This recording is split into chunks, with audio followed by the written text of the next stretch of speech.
Breaking news చూస్తున్నారు. Kolkata doctor case ప్రకంపనలు సృష్టిస్తోంది.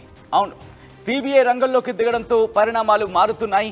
కాలేజీ మాజీ ప్రిన్సిపల్ సందీప్ ఘోష్పై సిబిఐ ప్రశ్నల వర్షం కురిపిస్తోంది. వరుసగా మూడో రోజు సందీప్ను ప్రశ్నిస్తోంది సిబిఐ. కాలేజీ యాజమాన్యం పాత్ర ఏమైనా ఉందా అన్న కోణంలో కూడా విచారణ చేపడుతోంది. అదిగో విజువల్స్ మీరు చూస్తున్నారు, సంజయ్ రాయ్ని అరెస్ట్ చేస్తున్న విజువల్స్. కానీ ఇక్కడ ఇంట్రెస్టింగ్గా 3 రోజులుగా సందీప్ను ప్రశ్నిస్తోంది సిబిఐ.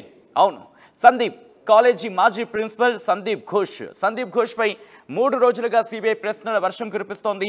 కాలేజీ యాజమాన్యం పాత్ర ఏమైనా ఉందా అన్న కోణంలో కూడా విచారణ చేస్తోంది CBI. Central bureau of investigation తమ కూతురుపై సామూహిక అత్యాచారం జరిగింది అని అనుమానాన్ని వ్యక్తం చేస్తున్నారు తల్లిదండ్రులు.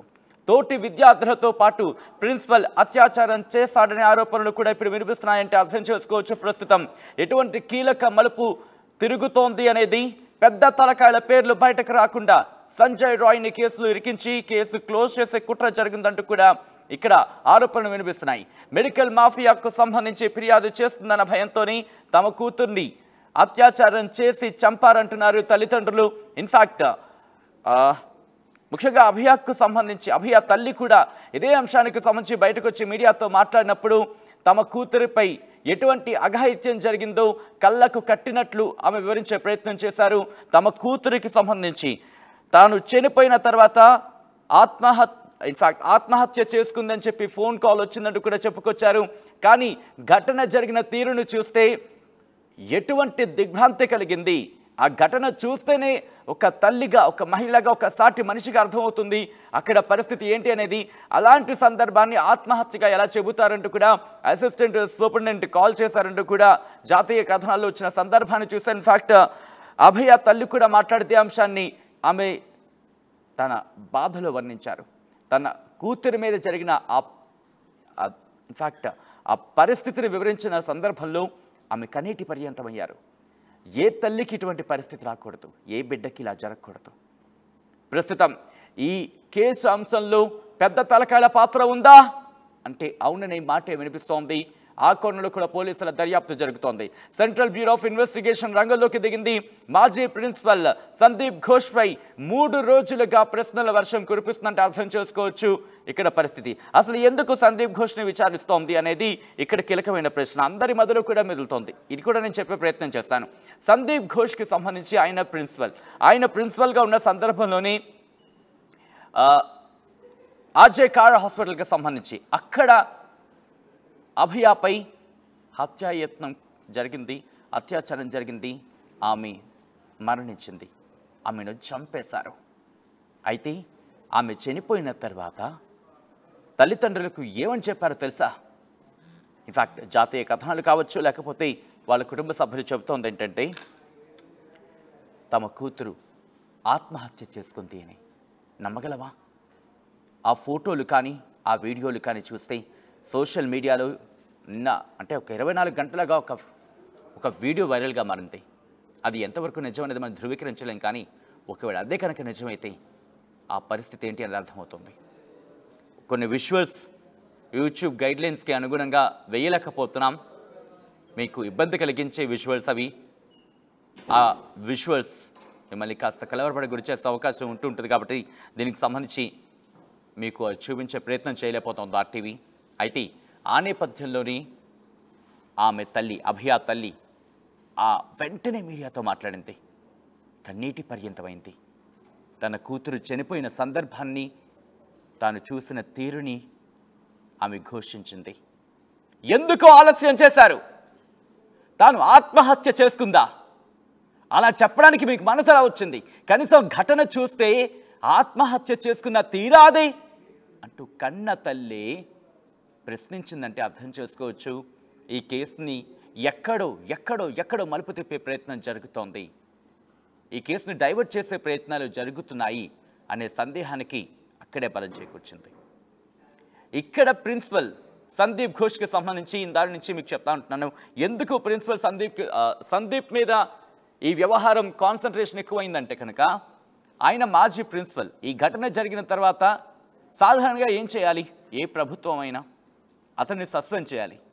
కానీ ఆయన వేరే కాలేజ్కి అక్కడ కథనాలు కావచ్చు, జాతీయ కథనాలు కావచ్చు చెప్తోంది ఏంటంటే దీనికన్నా ఉన్నతమైనది మరొక కాలేజ్కి ప్రిన్సిపల్గా ట్రాన్స్ఫర్ చేశారనేది.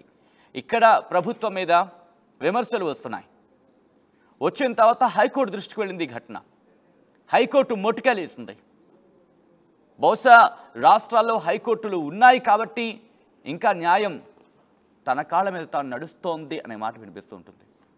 హైకోర్టు మొటికాయలు వేసిన తర్వాత అదిగో ఆ వ్యక్తే సందీప్ ఘోష్, మాజీ ప్రిన్సిపల్. ఈ సందీప్ ఘోష్ని బాబు నువ్వు పక్కకెళ్ళమ్మా, నువ్వేమి అంత బాధ్యతలు నిర్వర్తించాల్సిన అవసరం లేదు అన్న వ్యవహారంగా అన్న చందంగానే హైకోర్టు గట్టిగానే ముట్టుకెళ్ళేసింది. సందీప్ ఘోష్ని లాంగ్ లీవ్లోకి వెళ్ళిపోమంది. ఎక్కడా కూడా ప్రిన్సిపల్గా బాధ్యతలు ప్రస్తుతానికి నిర్వర్తించద్దంటూ కూడా చెప్పిన సందర్భం. దీంతో సందీప్ ఘోష్ ఆయన బయటకు వచ్చేశారు. ప్రస్తుతం సందీప్ ఘోష్ గత 3 రోజులుగా సిబిఐ విచారిస్తుందంటే ఇక్కడికి అర్థం చేసుకోవచ్చు. ఇక్కడ మరో ప్రశ్న ఏంటంటే గత 48 గంటలు, కరెక్ట్ మీ ఫైమ్ రాంగ్, 48 గంటలుగా ఒక 3 పేర్లు చక్కర్లు కొడుతున్నాయి సోషల్ మీడియాలో. ఒక 3 పేర్లు, దాంట్లో పీజీ స్టూడెంట్ ఉన్నారని, దాంతోపాటు మరికొంతమంది ఉన్నారని, ఇలా 2-3 పేర్లు చక్కర్లు కొడుతున్నాయి. ఇప్పుడు తాజాగా సందీప్ ఘోష్ కూడా ఈ ఘటనలో పాలు పంచుకున్నారా అనే అనుమానాలకు సంబంధించి కూడా సోషల్ మీడియాలో తీవ్రంగా చర్చ జరుగుతోంది. సెంట్రల్ బ్యూరో ఆఫ్ ఇన్వెస్టిగేషన్ గత 3 రోజులుగా సందీప్ ఘోష్ను విచారిస్తోంది. విస్తుపోయే నిజాలు వెలుగులోకి వచ్చే అవకాశం ఉంది అనే చర్చ జోరందుకుంది. ఇప్పటికే ఇది రాజకీయ రంగు కూడా పులుముకున్న సందర్భాన్ని చూసాం. మమతా బెనర్జీ, పశ్చిమ బెంగాల్ ముఖ్యమంత్రి మమతా బెనర్జీ రోడ్ల మీదకు వచ్చి నిరసన వ్యక్తం చేశారంటే పరిస్థితి తీవ్రతను అర్థం చేసుకోవచ్చు. అయితే రాజకీయ రంగు పులుముకున్న సందర్భాన్ని మనం చూస్తున్నాం. ప్రస్తుతానికైతే మాత్రం ఈ కేసు దేశవ్యాప్తంగానే కాదు ప్రపంచవ్యాప్తంగా కూడా సంచలనంగా మారింది. ముఖ్యంగా హెల్త్ కేర్ సెక్టర్కి సంబంధించి ఆందోళన వ్యక్తమవుతోంది. దేశ విదేశాల్లో ఉన్న వైద్యులు కూడా ఆందోళన వ్యక్తం చేస్తున్నారు. భారతదేశ వైద్యులు, మరీ ముఖ్యంగా ట్రైనీ స్టూడెంట్స్, మరీ ముఖ్యంగా ప్రభుత్వ హాస్పిటల్స్లో పనిచేస్తున్న వైద్య విద్యార్థులు ఆందోళన వ్యక్తం చేస్తున్నారు. ఇన్ఫాక్ట్ విద్యార్థులే కాదు, విద్యార్థుల తల్లిదండ్రులు కూడా ఆందోళన వ్యక్తం చేస్తున్నారు. నిన్న ఆర్టీవీ అంశానికి సంబంధించి వైద్య విద్యార్థులతో మాట్లాడినప్పుడు వాళ్ళు మాట్లాడిన ఆ తీరు కనుక చూస్తే, వాళ్ళు వివరించిన సమస్యలు కనుక చూస్తే అయ్యో ఎంత భయం గొలుపుతోందో తెలుసా. ఎందుకంటే వాళ్ళ మాటలు కనుక మీరు వినుంటే, అటువంటి సిచ్యువేషన్స్లో పనిచేస్తున్న విద్యార్థులకు సంబంధించి మెరుగైన సౌకర్యాల విషయంలో వాళ్ళు డిమాండ్ చేస్తున్న సందర్భం. దాని గురించి ఎంత మాట్లాడుకున్నా అదొక సుదీర్ఘమైన చర్చ అవుతుంది. కానీ ప్రస్తుతం ఆర్జీ కార్ హాస్పిటల్లో అభయ మరణం ఇప్పుడు అనేక ప్రశ్నలు లేవనెత్తుతోంది. మరి ముఖ్యంగా 3rd ఫ్లోర్కి అతగాడు ఎలా వెళ్ళగలిగాడు? 3rd ఫ్లోర్కి వెళ్ళిన సందర్భంలో ఆమె ఒక్కరితే అక్కడ ఉన్నప్పుడు తన మీద, ఇన్ఫాక్ట్ నేను డాక్టర్లు కూడా మాట్లాడుతున్నప్పుడు జరిగిన తీరు బట్టి ఒక వ్యక్తి అయితే ఉండడానికి చాలా, ఆ ఘటనకు సంబంధించి చూస్తే కనుక ఒక వ్యక్తే ఇంతటి ఘాతుకానికి పాల్పడడం బహుశా రేర్. అసలు అలా జరిగే సందర్భాలు చాలా తక్కువ అంటున్నారు. తుంటికి కూడా గాయమైందంటే 3వ ఫ్లోర్ నుంచి పడితేనే తుంటి గాయమవుతూ ఉంటుంది. అంటే ఆ తీవ్రత ఉండాలి. ఒక్కడి వల్ల అంత సాధ్యమా అనే ప్రశ్నలు, అనే అనుమానాలు కూడా లేవనెత్తుతున్నారు. అభయ మీద జరిగిన ఆ ఉదంతం, ఆ తీరు అనేక అనుమానాలకు తావిస్తోంది. సంజయ్ ఒక్కడే కాదు, సంజయ్ని ఇక్కడ బలి పశువును చేస్తున్నారు అన్న అంశానికి సంబంధించి కూడా అటువంటి ఆరోపణలు కావచ్చు, అటువంటి విమర్శలు కావచ్చు ఇప్పుడు సోషల్ మీడియాలో వ్యక్తమవుతున్నాయి. పెద్ద తలకాయలను కవరప్ చేయడానికి రాయ్ని ముందుండి బలి పశువును చేస్తున్నారనే చర్చ కూడా జోరందుకుంది. అయితే సెంట్రల్ బ్యూరో ఆఫ్ ఇన్వెస్టిగేషన్ ప్రస్తుతం ఈ కేసుని డీల్ చేస్తోంది. కాలేజ్ మాజీ ప్రిన్సిపల్ సందీప్ ఘోష్పై సిబిఐ 3 రోజులుగా ప్రశ్నల వర్షం కురిపిస్తోంది. కాలేజీ యాజమాన్యం పాత్రమైనా ఉందా అన్న కోణంలో కూడా విచారణ జరుగుతోంది. తమ కూతురుపై సామూహిక అత్యాచారం జరిగిందంటున్నారు తల్లిదండ్రులు. తోటి విద్యార్థులతో పాటు ప్రిన్సిపల్ అత్యాచారం చేశాడు అనే ఆరోపణలు కూడా ఇక్కడ వినిపిస్తున్నాయి. పెద్ద తలకాయల పేర్లు బయటకు రాకుండా సంజయ్ రాయ్ని కేసులు ఇరికించి కేసు క్లోజ్ చేసే కుట్ర జరుగుతోంది అనే మాట కూడా ఇక్కడ వినిపిస్తోంది. మెడికల్ మాఫియాకు సంబంధించి ఫిర్యాదు చేస్తున్నారు ఇన్ఫాక్ట్